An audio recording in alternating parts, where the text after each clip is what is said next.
This is Matthew Cratter from Trader University, and today I want to talk about a group of stocks that I believe will profit from the coming of more artificial intelligence over the next few years. If you're interested in learning how to make money in both bull and bear markets, or you just want to see what I'm trading or investing in, be sure to hit that subscribe button.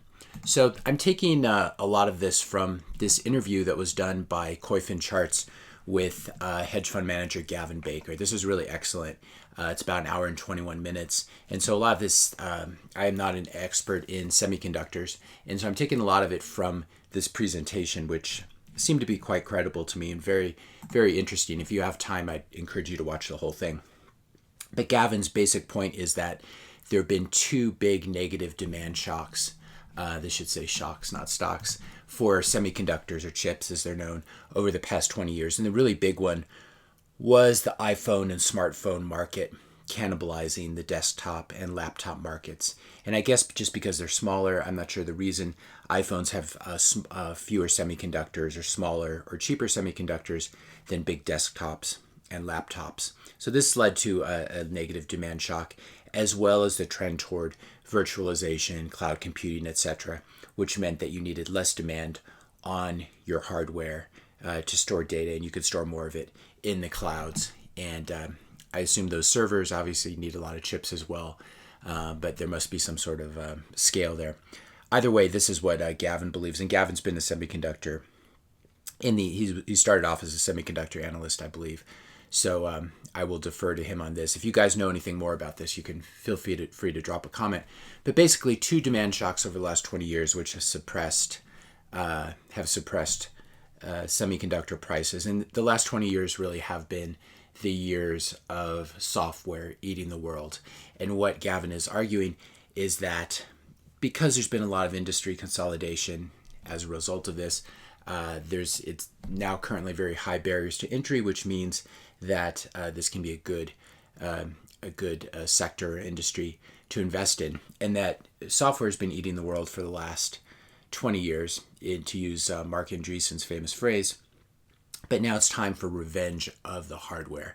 And as these demand shocks wear off, there's going to be a positive demand shock coming for semiconductors, and that is obviously artificial intelligence and the demand for more chips because of the AI revolution really taking off.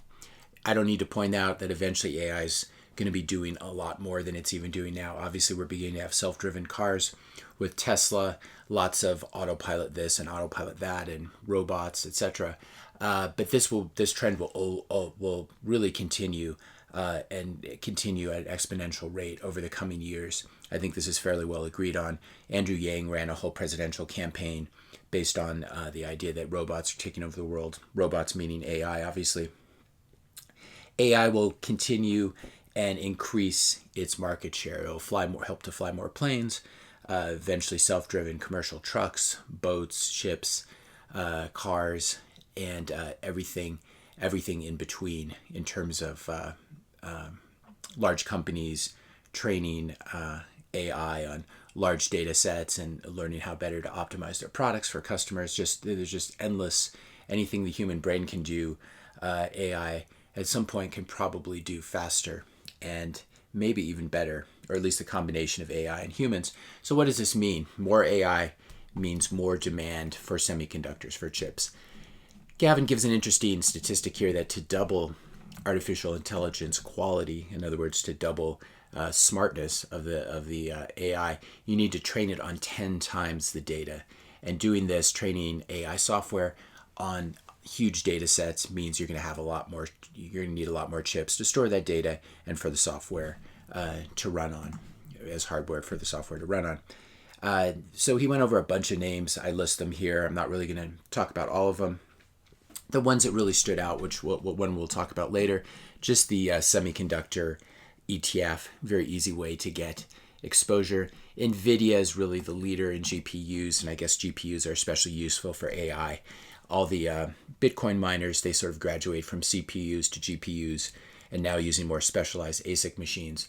But GPUs are very powerful for AI, in addition to obviously being very good for video games and graphics and animation, advanced animation, that sort of thing.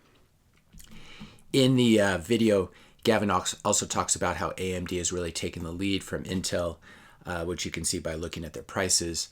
And it is sort of I guess Intel's coming out with some new architecture this fall, and they may be able to leapfrog AMD again.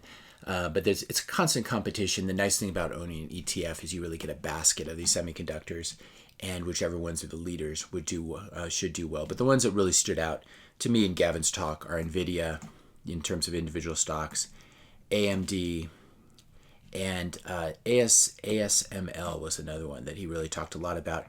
He says that ASML, which is actually a Dutch company, is the only company in the world right now that can keep Moore's Law going. He said there are also a lot of startups in this area. That's obviously much more difficult for the retail investor to invest in.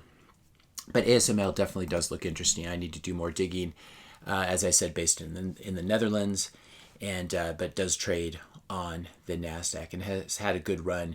He thinks it should continue to benefit simply because we need to keep Moore's Law going, which is basically states how we can expect the power and speed of our computers to increase over time.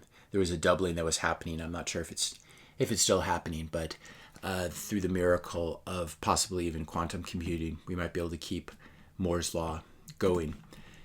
He made a final point that I thought was interesting. Gavin did. It's hard to dethrone a dominant digital processor company because code libraries, i.e. software libraries, are optimized for existing architecture. And he used this to demonstrate why Intel was really the leader for 20 years and is still maybe in second place after AMD, depending what you're looking at. But this suggests that they're big, as we said, they're investment moats around these businesses, they're competitive moats, and that means that returns could be quite high going forward, especially if you want to dethrone someone like NVIDIA. They just have a huge R&D budget, very hard to get ahead of them. And if you have a startup that's trying to compete with them, maybe you just get bought out and it gets rolled into NVIDIA, and NVIDIA becomes a good way to play not just its existing processes and hardware, but also future startups that it might acquire. And again, he talked about SMH is probably the best way to get broad exposure to this trend, to this multi-year trend. And we're talking probably a 10-year trend here. SMH, if we take a look at what it's holding, looks like currently about 6.7% in Intel, 5.79% in AMD, stake in Qualcomm, ASML, as we mentioned, and the list goes on. I will link to it. It's a little bit difficult to see here.